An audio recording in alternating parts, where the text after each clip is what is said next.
The first thing I noticed when Lord Admiral Kasun Thal stepped onto the summit station was how quiet he made the room.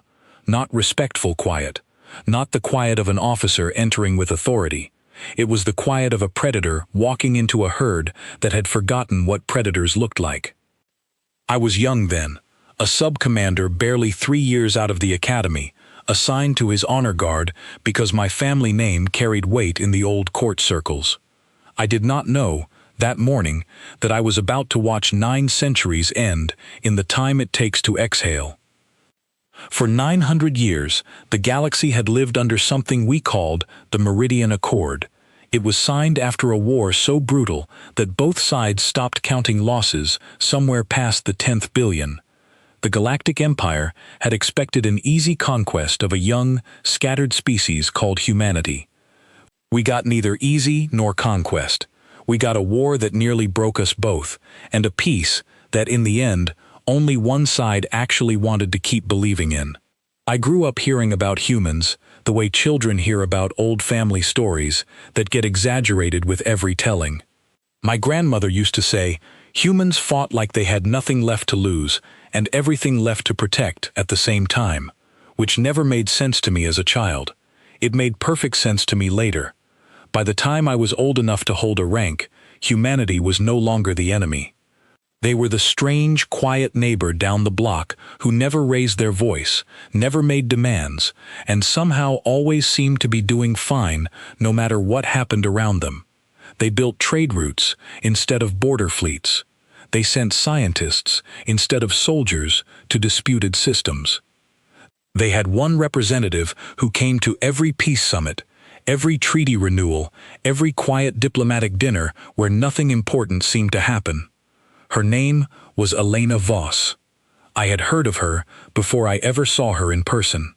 Commander Elena Voss, senior liaison of the human systems, attending her 12th summit that year. She was not a soldier in the way we understood soldiers. She rarely wore a uniform with any decoration beyond her rank insignia.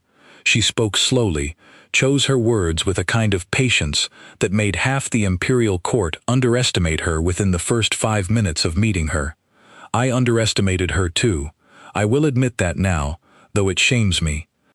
I remember thinking, the first time I saw her walk into the grand hall of the station, that here was a woman representing a species that had once terrified an empire, and yet she looked like someone who spent her mornings tending a garden rather than commanding fleets. She smiled at junior officers. She remembered the names of station staff. She once spent 20 minutes helping a young imperial translator fix a broken datapad instead of attending a scheduled reception. I thought that was weakness. I was wrong, but I did not know that yet. Lord Admiral Kasun Thal did not share my confusion because he never mistook her for weak in the first place. He hated her precisely because he understood, better than most of us, what she actually represented. He believed, and he said this openly to those of us close enough to hear it, that 900 years of peace had not tamed humanity. It had allowed them to grow into something none of us had bothered to measure. He was newly appointed to the Imperial War Council that season, promoted after a string of victories against pirate fleets along the outer trade lanes. He was decorated, respected, and deeply, dangerously convinced that the accord was not a triumph of diplomacy, but a leash the Empire had placed around its own throat. I remember the first time I heard him speak about it directly. We were in a private officers' lounge 2 decks below the summit hall, and he was addressing a small group of younger officers, myself included, with the kind of quiet intensity that made everyone lean in without meaning to. He told us that the humans had not grown weaker in 900 years of peace. They had grown patient. He told us that patience, in a species capable of nearly winning a galactic war on its own terms, was not comfort, it was preparation. He said the Empire had spent 9 centuries congratulating itself on taming a wild animal, when in truth, we had simply stopped watching its claws. I did not agree with him then. I thought he was seeing threats where there were only trade agreements and cultural exchange programs. I thought his war-hardened mind simply could not process a galaxy without an enemy in it. I did not understand that some men need an enemy so badly that they will manufacture one out of peace itself. The summit that year was meant to be routine.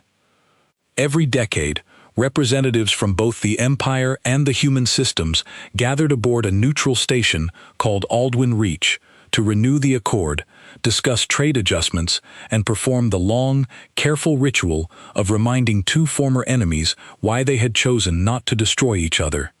It had happened 11 times before without incident. Officials gave speeches, treaties were signed, everyone went home. I was posted to the outer corridor near the observation deck that morning, part of a rotating security detail assigned to escort Lord Admiral Thal during his movements through the station. It was, by every measure, an unremarkable assignment. I expected a quiet shift, a formal reception in the evening, and perhaps a chance to see Commander Voss deliver her customary opening address, which I had heard was always worth attending, even for those of us who did not particularly care for humans. Instead, I noticed something wrong almost immediately. Lord Admiral Thal arrived earlier than scheduled, without the usual formal escort of imperial dignitaries who typically surrounded him during summit events. He wore his full dress uniform, every medal polished, every rank marker precisely aligned, as though he were preparing for a ceremony rather than a diplomatic breakfast. His face carried none of the practiced warmth he usually displayed for cameras and court officials. He asked me, directly, whether Commander Voss had arrived on the station yet. I told him she had, that she was in her private quarters, preparing for the opening address. He nodded once, said nothing else, and requested that I arrange a private audience with her before the formal proceedings began. Not through the usual channels, not through the summit coordinators, directly, quietly, immediately. I remember hesitating. It was unusual. Private, unscheduled meetings between imperial officials and human representatives were not forbidden, but they were rare, and typically arranged well in advance through proper diplomatic staff. I asked him, as politely as my rank allowed, whether he wanted me to notify the summit coordinators first. He looked at me in a way that ended the conversation before I finished the sentence. I arranged the meeting. Commander Voss agreed without hesitation. That detail has stayed with me more than almost anything else from that day. She did not ask for a reason. She did not request additional security. She did not even ask another officer to accompany her.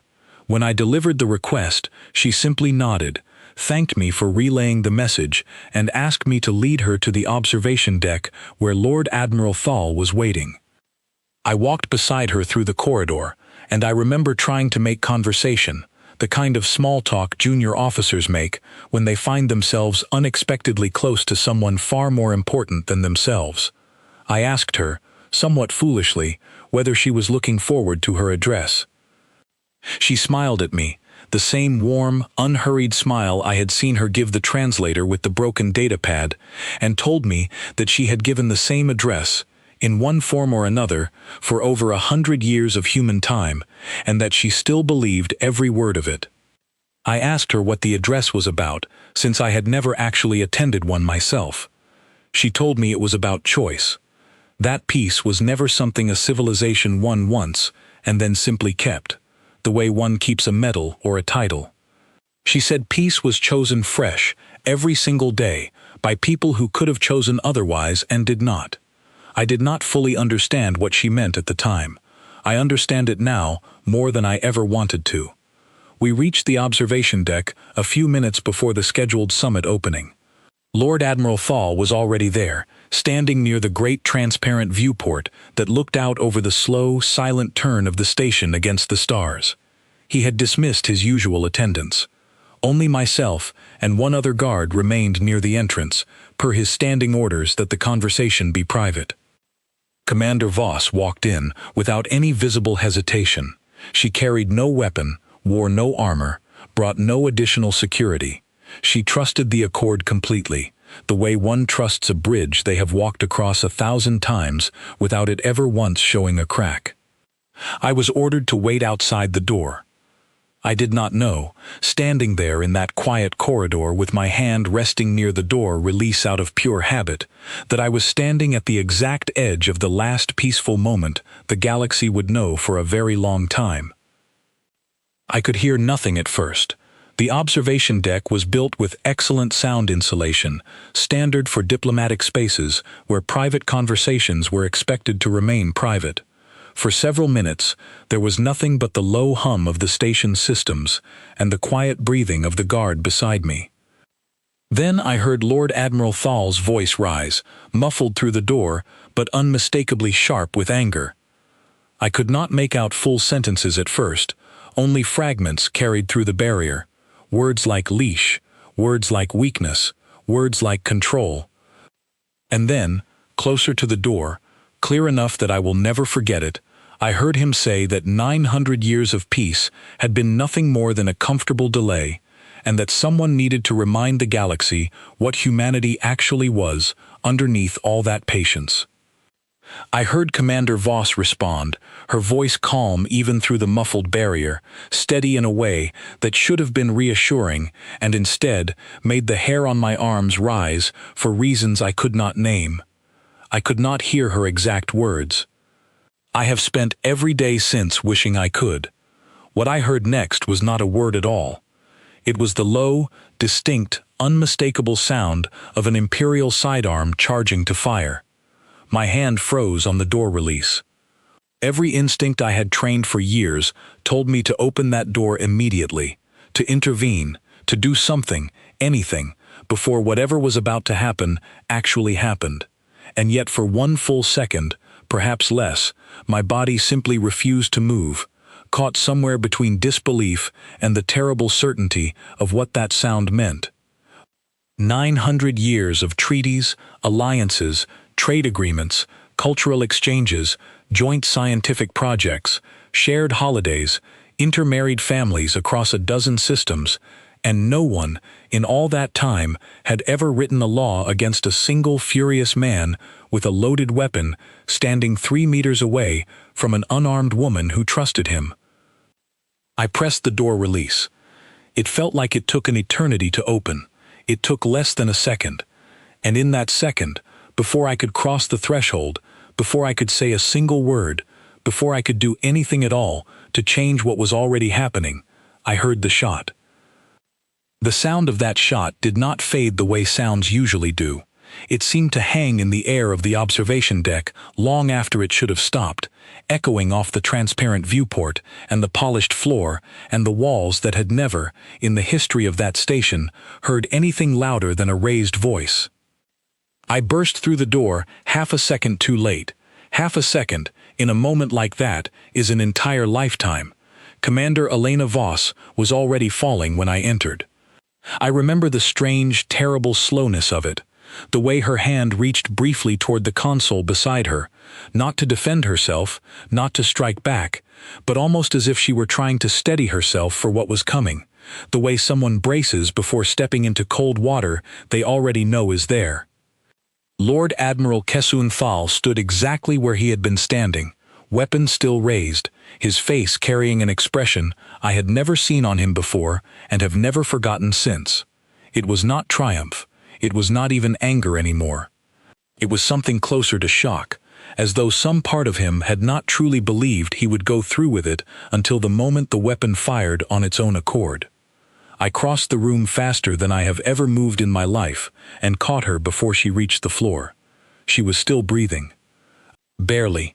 Her eyes found mine, and I remember thinking, absurdly, that even in that moment, even with her strength fading with every passing second, she looked at me the way she had looked at the young translator with the broken datapad, not with fear, not with hatred toward the man who had just ended her life.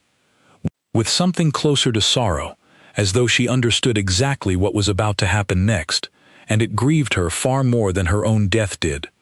I asked her, my voice breaking in a way that embarrassed me even as I heard it, what I could do, how I could help, whether there was anything at all that could be done. She did not answer that question. Instead, with what little strength remained in her, she said something I did not fully understand until much later. She told me they would come, Not for revenge, she said, not for anger. They would come for the math. I did not know what she meant. I held her, and I called for medical assistance through my comm unit, my hands shaking in a way I had never experienced before, not even during live combat drills. I could hear Lord Admiral Thal saying something behind me, words that did not register, words I have never bothered to remember because they did not matter, not then, not now, not ever again. Her breathing slowed, then it stopped. I do not know how long I knelt there on that floor. It felt like hours. It was probably less than a minute before the first medical officers arrived, before the alarms began sounding through the station, before the entire summit dissolved into a chaos that none of us, not even Lord Admiral Thal, were prepared for. What happened next did not feel like chaos to me at the time. It felt like silence, a deep, total humming silence that seemed to swallow the entire station whole. Every human communication channel on Aldwyn Reach went dark within seconds of her final heartbeat. I did not understand the significance of this immediately. I assumed it was some kind of automated security protocol, a simple lockdown triggered by the death of a senior official. It made sense, in a narrow, practical way. What did not make sense, what none of us understood until much later, was what happened next. 4 seconds after her vitals reached zero, every one of those same channels came back online, but not in the format they had been in before. The human embassy ship stationed in orbit around Aldwyn Reach, a vessel we had always assumed to be a modest diplomatic transport with minimal defensive capability, restructured its entire communication architecture into what our own analysts would later identify, with visible unease, as a military command configuration. 4 seconds. That was all it took. I stood in that observation deck, Commander Voss's body still warm in my arms, and I watched through the transparent viewport as the running lights of that embassy ship shifted from their usual soft amber glow to a cold, steady white that I would later learn was standard combat readiness lighting across every human vessel ever built.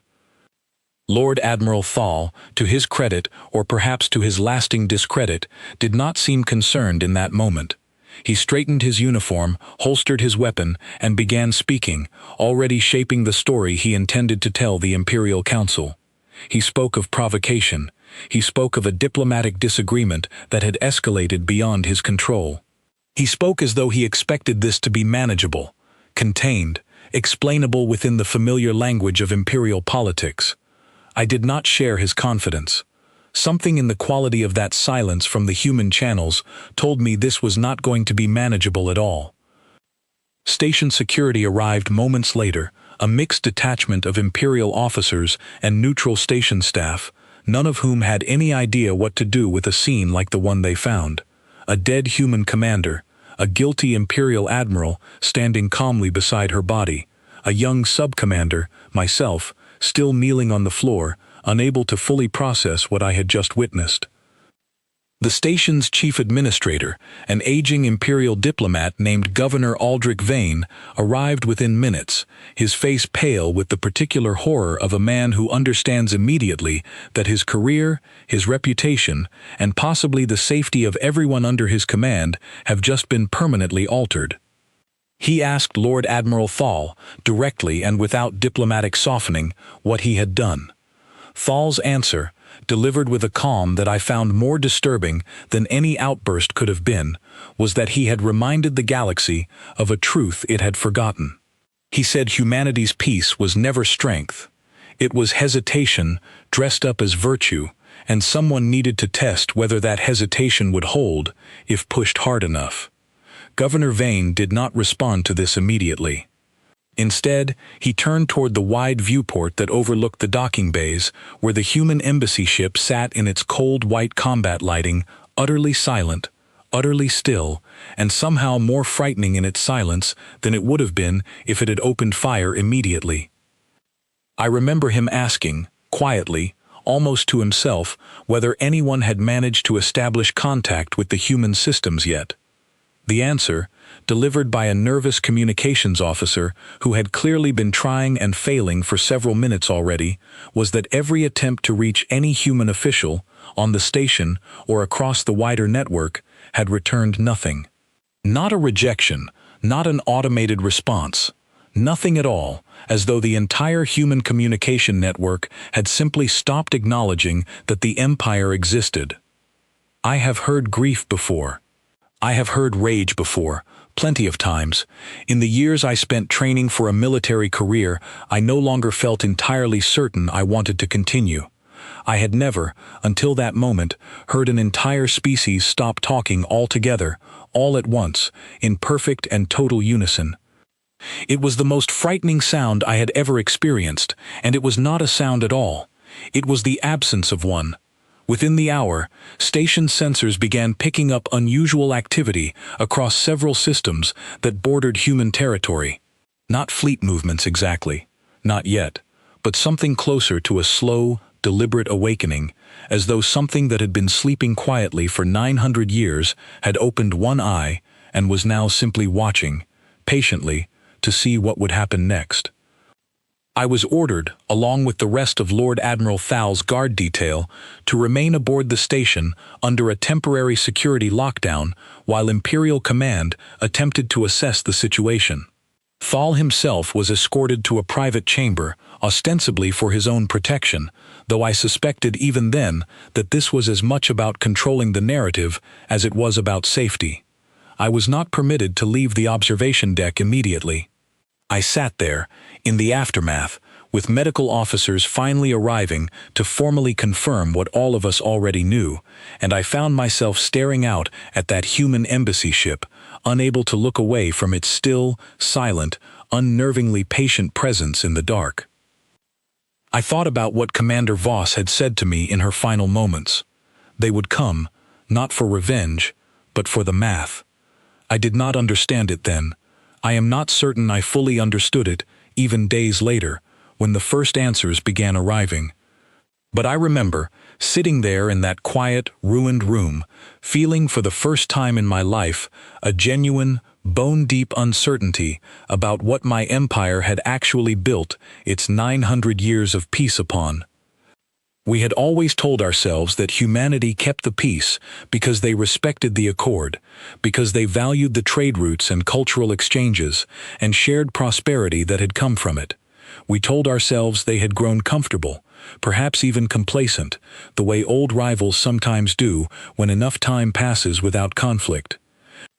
I began to suspect, watching that ship sit in the dark with its cold white lights and its total silence, that we had been telling ourselves a very convenient story for a very long time, and that somewhere in the vast quiet of human space, that story was about to be corrected in a way none of us were prepared for. Governor Vane approached me sometime later, his face still pale, his voice carrying the particular strain of a man trying to sound composed while feeling nothing of the sort. He asked me to provide a full account of everything I had witnessed, from the moment Lord Admiral Thal requested the private meeting to the moment the shot was fired. I told him everything, exactly as I remembered it, without omission, without softening any detail that might have reflected poorly on my own commanding officer. I do not know, even now, whether that decision was born of loyalty to the truth or simply the numb shock of a man who had just watched something irreversible happen and no longer had the energy to protect anyone, including himself. He thanked me, quietly, and told me that the Imperial Council would need my testimony formally recorded in the coming days. I nodded, though I barely registered the words. My attention kept returning to the viewport, to that ship, to the silence that seemed to grow heavier with every passing hour. By the time the station's artificial night cycle began, nearly 6 hours after the shot was fired, the human embassy ship had not moved. It had not fired. It had not issued a single demand, threat, or statement of any kind. It simply sat there, patient and unmoving, its lights burning steady and cold against the dark, waiting. I did not know, at the time, exactly what it was waiting for. I would find out soon enough, and when I did, I understood at last why Commander Voss's final words had chilled me so deeply. She had not been speaking in metaphor. She had been speaking with precise, terrible accuracy about exactly what was coming. By the second day, the Imperial Council had convened an emergency session that none of us junior officers were permitted to attend directly, though word of its contents spread quickly through the station regardless. I was still confined to Aldwyn Reach under the general lockdown, along with most of the Imperial delegation, and in that confinement, rumors moved faster than official information ever could. The first rumor, and the one that turned out to be closest to the truth, was that Imperial intelligence had begun a frantic reassessment of every piece of data collected on human military capability over the past century. What they found, according to a communications officer named Diana Marsh, who worked closely with the fleet analysts and whom I had known casually since my early academy days, disturbed even the most senior members of the council. Diana found me in one of the station's smaller mess halls on the evening of the second day. She looked as though she had not slept, her uniform slightly wrinkled, her eyes carrying the particular exhaustion of someone who had spent hours staring at data that refused to make sense no matter how many times she reviewed it. She sat across from me without asking permission, which was unusual for her, and told me, in a low voice, that the analysts had found something in the fleet registry records that no one could explain. According to Imperial records, humanity maintained a modest defensive fleet, sufficient for internal security and light border patrol, consistent with a species that had chosen peaceful development over military expansion. This had been the accepted intelligence assessment for nearly 2 centuries, reviewed and reconfirmed at every major diplomatic summit, cited in every strategic briefing given to officers like myself throughout our training. What the analysts discovered, once they finally began cross-referencing decades of supposedly routine human trade and colonization data, was that a significant number of human commercial vessels, registered as civilian cargo transports, colony support ships, and scientific research platforms, carried modular internal architecture capable of rapid conversion to military specifications. Not all of them. Not even most of them, according to Diana's early estimates, but enough. Scattered across dozens of systems, disguised within ordinary economic activity, sitting quietly in plain sight for as long as 90 years in some cases, waiting for a conversion order that, as far as anyone could tell, had never once been issued. Until now. I asked her how something like that could go unnoticed for so long. She told me, with a kind of bitter admiration in her voice that surprised me, that it had not gone unnoticed by accident. It had gone unnoticed because it had been built to be unnoticeable, engineered by a species that understood, perhaps better than we ever gave them credit for, exactly how Imperial intelligence gathering worked, and exactly what it would and would not think to look for. I sat with that information for a long time after Diana left to return to her post. I kept thinking back to something my grandmother used to say, about humans fighting like they had nothing left to lose and everything left to protect at the same time. I had never understood what that meant as a child. I began to understand it that night, sitting alone in that mess hall, staring at a cup of cooling tea I had no intention of drinking. The Imperial Council, meanwhile, was engaged in a debate that Diana described to me later as increasingly desperate. Some members argued that Lord Admiral Thal's actions represented a rogue decision, unauthorized and unsanctioned, and that the Empire should immediately and publicly disavow him in an attempt to prevent further escalation. Others, a smaller but more vocal faction that included several senior War Council members closely aligned with Thal's own political circle, argued that any sign of weakness or apology at this stage would only confirm exactly what Thal had originally claimed, that the Empire had grown too accustomed to treating humanity with deference it no longer deserved. This second group, I later learned, pushed hard for a show of imperial strength, arguing that a coordinated fleet presence near human border territory would demonstrate resolve rather than provoke conflict.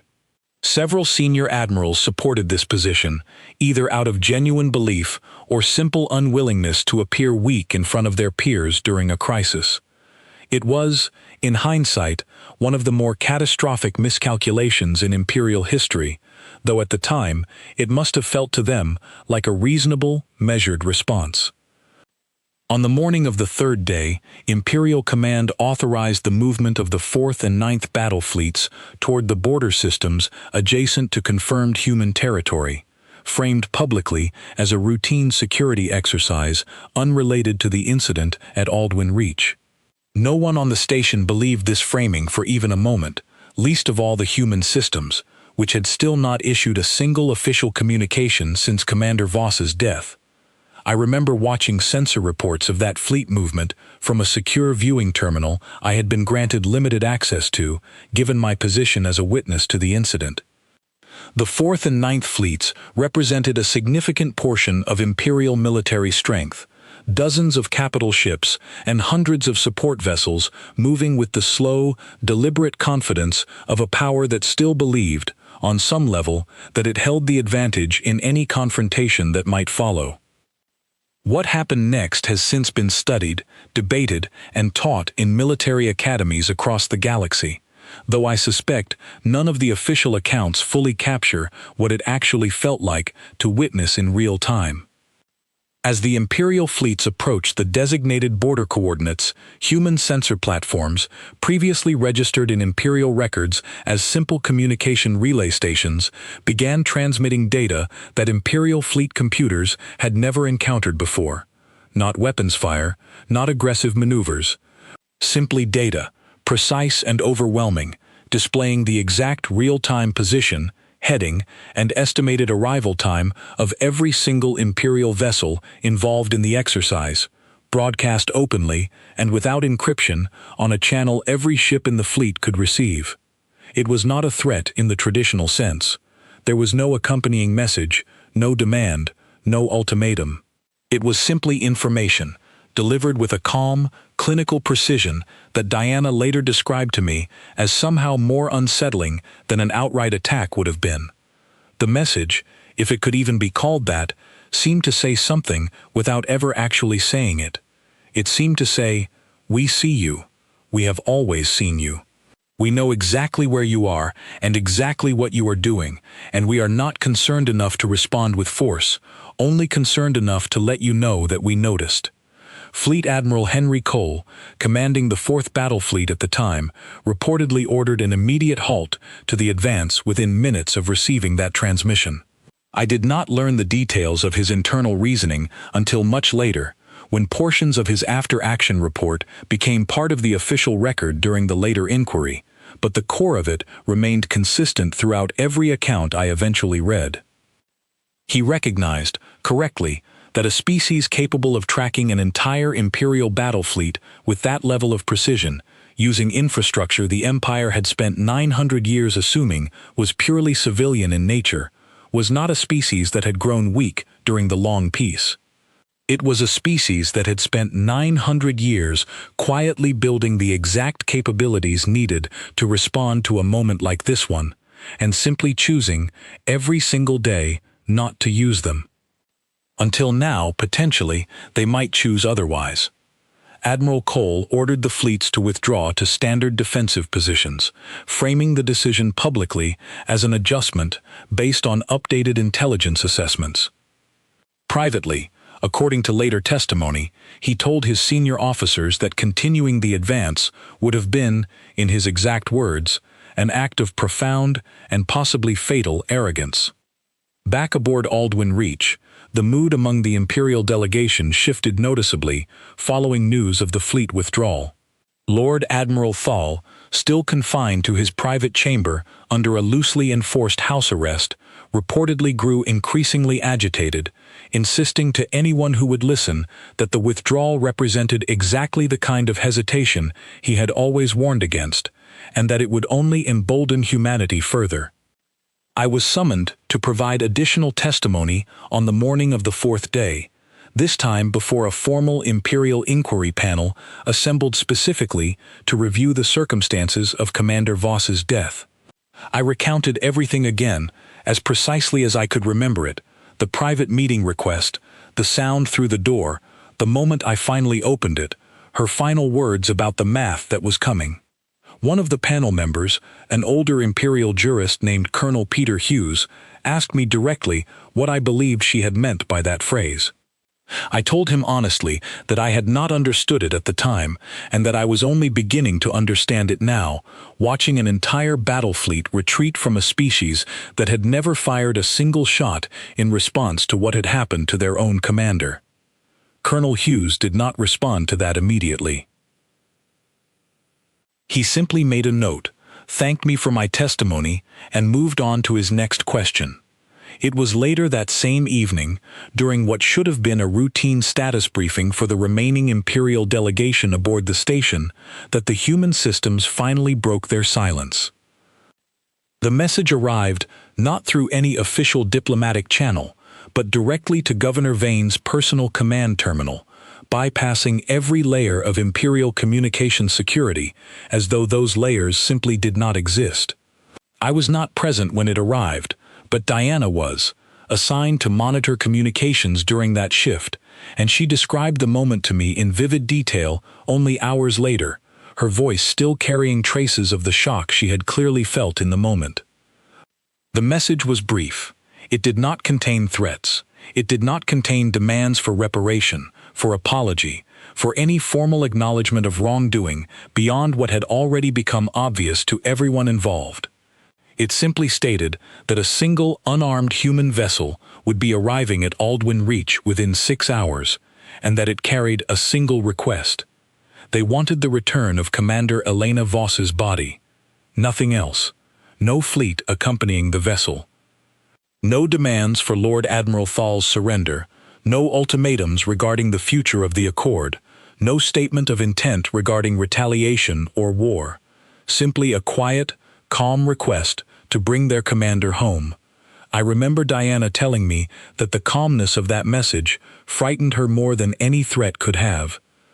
She said it read like something written by someone who was entirely certain of what would happen next, so certain that they felt no need to make demands at all, because every demand that mattered had already been answered by the silent, patient movement of an entire hidden fleet infrastructure that had spent 900 years waiting for a day it hoped would never come.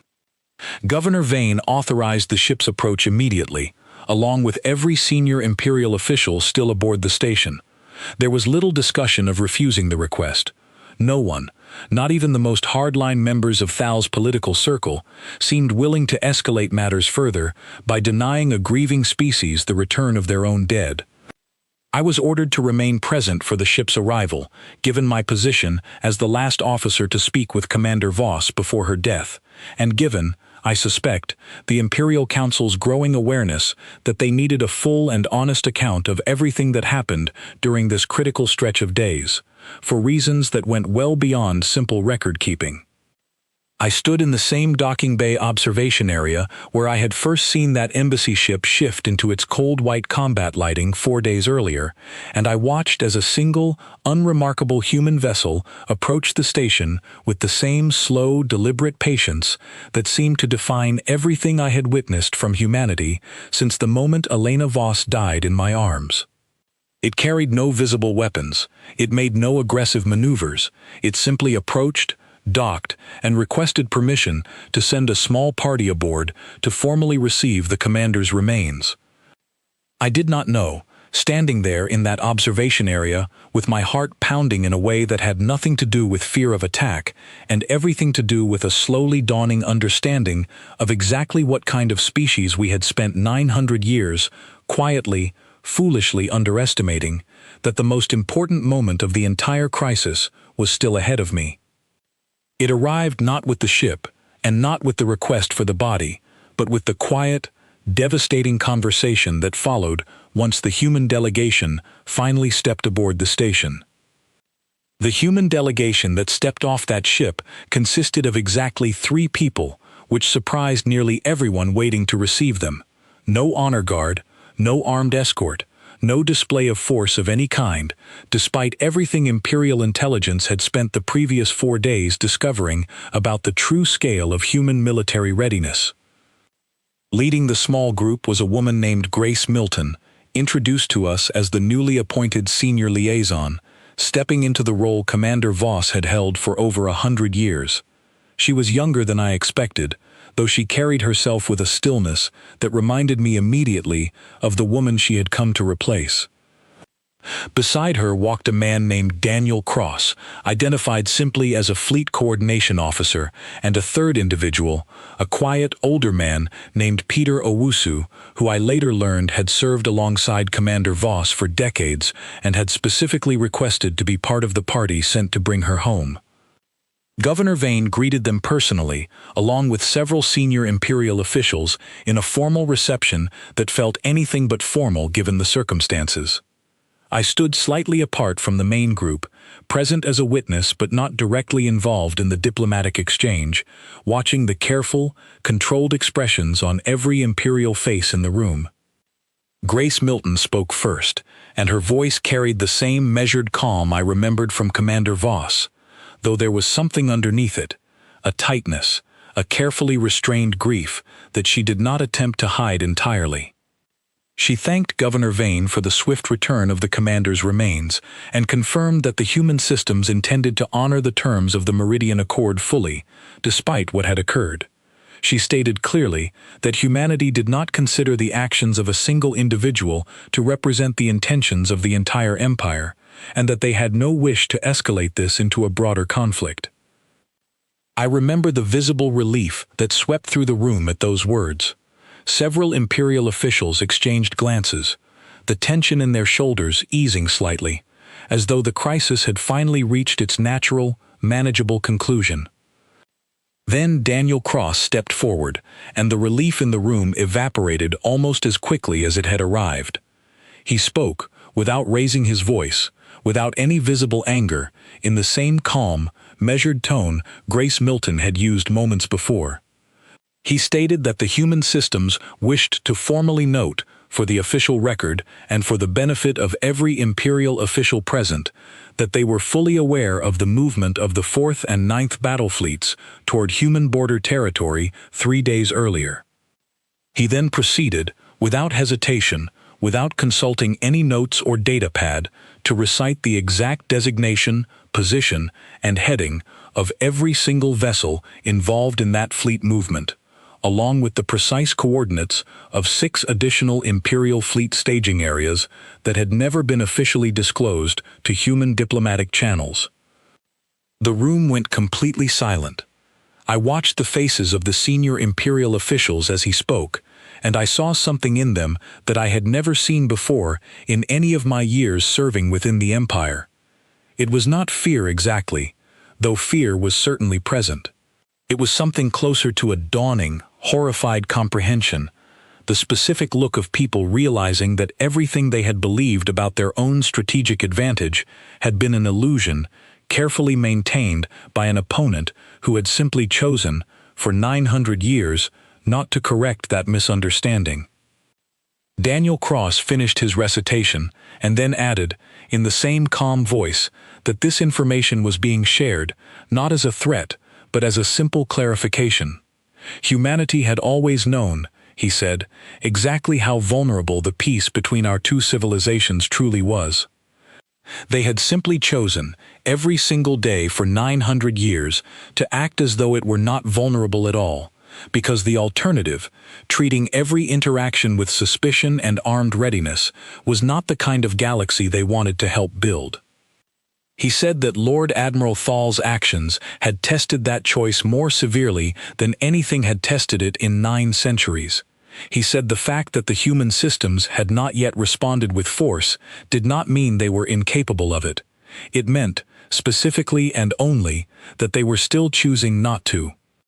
I felt something shift in the room as he spoke, a collective realization spreading through every Imperial official present that the entire foundation of their strategic understanding of humanity had been fundamentally, catastrophically wrong. Governor Vane, to his credit, did not attempt to deny or minimize what had been said. He asked, directly and without any attempt at diplomatic evasion, what the human systems required from the Empire in order to preserve the Accord going forward. Grace Milton answered this question herself, and her answer surprised nearly everyone in the room, myself included. She said they required justice, delivered fairly and transparently, according to the terms the Accord itself had always specified for incidents of this nature. Not vengeance. Not a symbolic execution meant to satisfy public outrage on either side. A genuine trial, conducted according to the shared legal framework both civilizations had built together over the past 900 years, specifically to handle situations exactly like this one, situations no one had ever truly expected to occur. She said that if the Empire failed to deliver that justice, if Lord Admiral Thal's actions were quietly excused or politically protected in the way that powerful officials so often were protected throughout history, then the human systems would have no choice but to conclude that the Accord itself no longer held any real meaning, and they would act accordingly. She did not specify what acting accordingly would mean. She did not need to. Everyone in that room, including myself, understood exactly what kind of response an entire Hidden Fleet infrastructure, patiently maintained for 900 years, was capable of delivering if humanity finally decided the peace was no longer worth choosing. I found myself, in that moment, thinking again of Commander Voss's final words to me. They would come, not for revenge, but for the math. I finally understood what she meant. The math was not a calculation of military strength, though that certainly existed and had just been demonstrated with devastating clarity. The math was something simpler and somehow more frightening.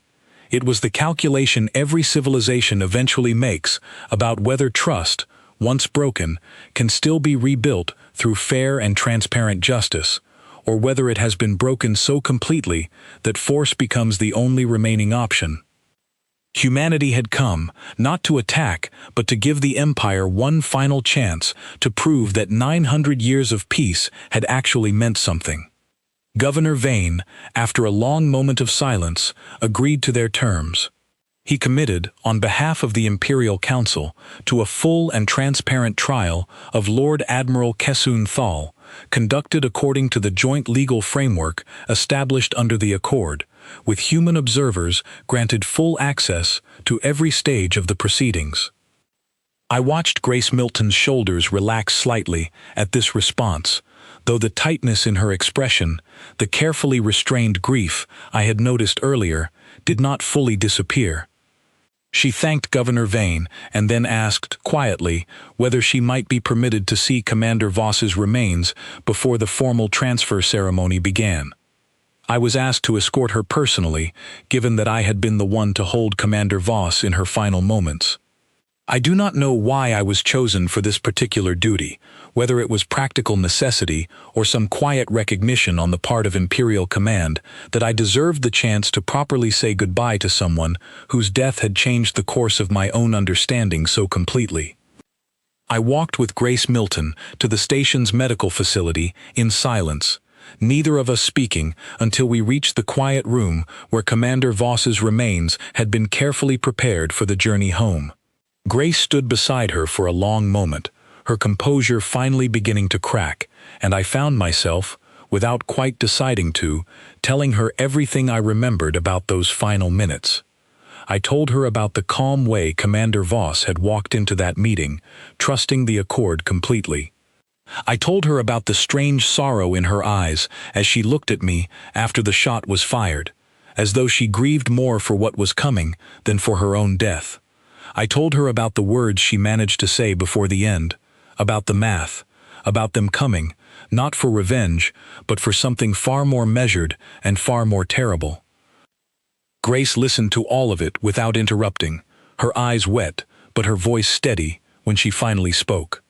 She told me that Elena Voss had spent over a century believing that peace between our two civilizations was not only possible, but worth protecting, even at enormous personal risk. She said that if there was any comfort to be found in how she died, it was that she had died exactly as she lived, trusting the Accord until her very last breath, and that this trust, more than any fleet or any weapon, was the true reason the peace had lasted as long as it had. I did not know what to say to that. I simply stood beside her, in that quiet room, and allowed the silence to hold whatever words neither of us could quite find. Before she left the station later that evening, Grace Milton approached me one final time, her expression calmer now, though still carrying the weight of everything that had happened. She told me that Commander Voss had once said something to her, years earlier, about the difference between an empire that keeps peace because it fears the alternative, and an empire that keeps peace because it has genuinely come to believe in something better. She said Elena had always hoped, despite everything, that the empire might one day become the second kind. She asked me, quietly, whether I believed that was still possible. I did not have an answer for her that evening. I have spent every day since trying to build one, through my testimony at the trial that followed, through the choices I made in the years afterward, through the slow, deliberate work of trying to become the kind of officer who understood exactly what had been lost in that observation deck, and exactly what it would take to make certain it was never lost again. The trial of Lord Admiral Kassoon Thal began 3 weeks later, held in the same summit station where Commander Elena Voss had died, a decision made deliberately by the Joint Tribunal overseeing the proceedings. I asked one of the tribunal coordinators, a careful, precise woman named Laura Bennett, who had been assigned to manage witness testimony, why they had chosen to hold the trial in that particular location rather than a more traditional imperial court setting. She told me it was because both sides needed to remember exactly what had been lost, in the exact place where it had been lost, rather than allow the proceedings to become an abstract legal exercise conducted somewhere comfortably distant from the reality of what had happened. I found her answer difficult to argue with. The tribunal itself was structured according to the original terms of the Meridian Accord, a framework neither civilization had ever expected to actually need, drafted 900 years earlier by legal scholars from both sides who had, in a strange way, anticipated a day exactly like this one. It consisted of 5 judges, 3 appointed by the Empire and 2 by the human systems, along with a panel of observers from both civilizations granted full access to every hearing. I was called to testify on the second day of proceedings, and I remember the particular weight of walking into that chamber, knowing that my account, more than almost any other piece of evidence, would shape how history eventually remembered what had happened on that observation deck. I told the tribunal everything, exactly as I had told Governor Vane and Colonel Hughes in the days immediately following the incident. I described Lord Admiral Thal's unusual behavior that morning, his insistence on an unscheduled private meeting, the fragments of conversation I overheard through the door, the sound of the weapon charging, and the moment I finally entered the room, half a second too late to change anything. Lord Admiral Thal sat throughout my testimony with an expression I found difficult to read, somewhere between defiance and a kind of exhausted resignation, as though some part of him understood that no argument he could make would meaningfully change what had already happened or what was likely to happen to him as a result. When it came time for his own testimony, he did not deny the core facts of the incident. He did not claim self-defense, or accident, or provocation on Commander Voss's part. Instead, he stood before the tribunal and repeated, almost word for word, the same argument he had made to those of us gathered in that officers' lounge months earlier, the argument that had apparently convinced him this entire tragedy was not only justified, but necessary. He said that 900 years of peace had left the Empire dangerously unprepared for a galaxy that might not always remain peaceful. He said someone needed to test whether humanity's restraint was genuine strength or simply an illusion maintained by decades of comfortable prosperity. He said he regretted the loss of Commander Voss personally, but did not regret forcing the galaxy to finally see the truth of what humanity had quietly become. I watched the human observers during his testimony, and I saw no anger in their expressions, no visible outrage at his justifications. What I saw instead was something closer to sorrow, the particular grief of witnessing someone destroy not only another life, but their own understanding of what genuine strength actually required. Daniel Cross was called to testify regarding the fleet coordinates he had recited during his earlier visit to the station, and his testimony provided the tribunal with the clearest picture yet of exactly what humanity had built during those 900 years of apparent peace. He explained, in careful, measured detail, that the human systems had never actually demobilized following the original war that led to the Accord. Instead, they had transformed their military infrastructure into something almost entirely invisible, distributed across thousands of ordinary civilian vessels and colony outposts, maintained continuously but never activated, ready to convert to full military readiness within hours if the situation ever required it, and yet never once triggered in 9 centuries of peace. He said this was not, as some imperial officials had initially assumed, evidence that humanity never truly trusted the Accord. It was, he explained, precisely the opposite. It was evidence of exactly how seriously they took the responsibility of maintaining peace, understanding fully that peace, without the capacity for defense, was not peace at all, but simply an invitation for exactly the kind of tragedy that had just occurred.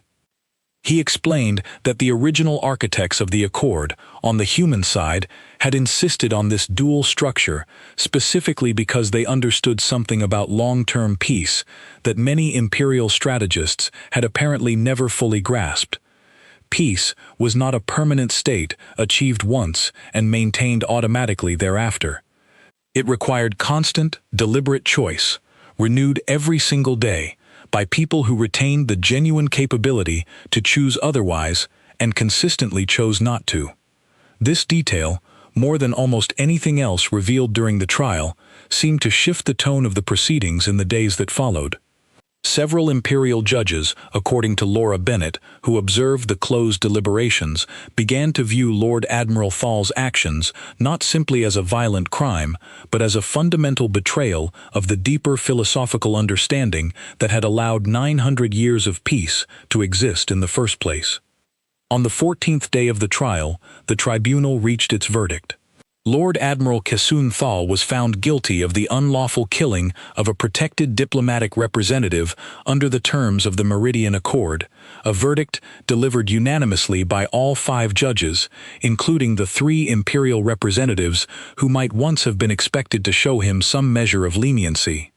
The sentence, determined jointly according to the Accord's original legal framework, did not include execution, a decision that surprised several imperial officials who had expected the human delegation to push for the harshest possible punishment available. Instead, at Grace Milton's specific request during the sentencing phase, the tribunal imposed permanent removal from all military and political authority, along with a lifetime obligation to serve as a public witness at future diplomatic trainings across both civilizations, required to personally recount the full details of what he had done and why it had been wrong. I asked Laura Bennett, sometime after the sentencing, why the human delegation had requested this particular punishment rather than something more severe. She told me it reflected something Commander Voss had apparently believed deeply throughout her long career: the idea that justice which merely eliminated a wrongdoer accomplished less, in the long run, than justice which forced a wrongdoer to spend the rest of their life confronting exactly what they had done. I found myself thinking about Commander Voss often during the months that followed the trial, particularly during the quiet moments, when I found myself questioning whether I still wanted to continue serving within the imperial military at all.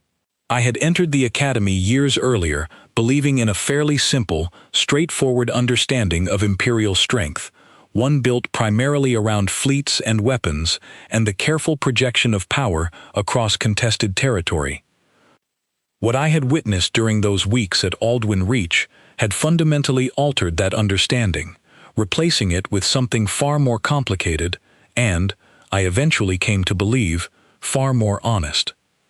I requested, shortly after the trial concluded, a transfer to the newly expanded Imperial Peace Commission, a decision that surprised several of my former colleagues who had expected me to pursue a more traditional path toward fleet command given my family background. I explained to them, as best I could, that I no longer believed traditional fleet command represented the most important work available to someone who genuinely cared about the long-term survival of the Empire. Governor Vane, whom I continued to correspond with occasionally in the years following the trial, once told me that the incident at Aldwyn Reach had fundamentally changed the way the Imperial Council approached its relationship with the human systems, moving away from the old, comfortable assumption of quiet superiority that had defined so much of Imperial diplomatic culture towards something closer to genuine mutual respect, built not on comfortable illusions, but on a shared, honest understanding of exactly what each civilization was capable of.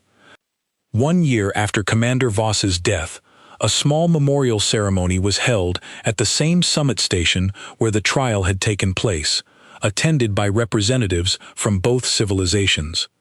I was invited to speak, given my role as the last person to see her alive, and I remember standing before that small gathering, trying to find words adequate to describe everything I had learned in the year since that terrible morning. I told them about the woman I had met only briefly, who had spent 20 minutes helping a young translator fix a broken datapad instead of attending a scheduled reception. I told them about her calm, steady voice, describing peace as a choice made fresh every single day, rather than something won once and kept automatically thereafter. I told them about her final words to me, about the math that was coming, words I had not understood in the moment, but had spent an entire year learning to fully comprehend. I said that I believed, based on everything I had witnessed since that morning, that the true lesson of what happened was not that humanity possessed hidden strength the Empire had failed to notice, though that was certainly true. The true lesson, I said, was that genuine peace between two powerful civilizations was never a passive achievement, never something that simply happened and then continued on its own. It was an active, deliberate choice, renewed constantly by people willing to accept real vulnerability in service of something they believed was worth protecting. Grace Milton, who attended the ceremony along with several other human representatives, approached me afterward and told me that Elena Voss would have appreciated those words, and that she believed, despite everything that had happened, Elena would have considered the past year proof that the Empire was indeed capable of becoming the kind of civilization she had always hoped it might become. A memorial marker was placed at the station that day, inscribed in both Imperial script and human lettering, bearing Commander Voss's name, along with a simple phrase that Grace herself had chosen for the inscription. It read, in translation, that peace is never inherited. It is chosen, every day, by those brave enough to remain vulnerable in a galaxy that could easily choose otherwise. I have returned to that station many times since, in the years I have spent working within the Peace Commission, and I always make a point of visiting that marker whenever my duties bring me there. I stand before it, sometimes for only a moment, sometimes for much longer, and I think about the second when everything changed, the sound of a weapon charging through a closed door, the terrible slowness of watching someone fall, the strange, patient silence of an entire species deciding, moment by moment, whether the peace they had maintained for 900 years was still worth choosing.